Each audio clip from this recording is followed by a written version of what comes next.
Hi guys, in today's video I'm going to show you how you can order from Shein for others. So the first step you need to do is to open Shein. So once you open Shein app, you simply need to go onto your cart and you need to add items that you want to purchase. So I want to purchase this item for other.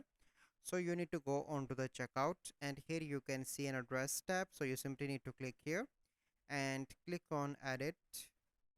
So this is my current address and you want to add a new address, so you simply need to click here and you need to fill out the complete details of the address and click on save and select that address, and then you need to go and select a payment method and complete the purchase and place order, and after that the item you purchased will send on to the address that you mention here at the top.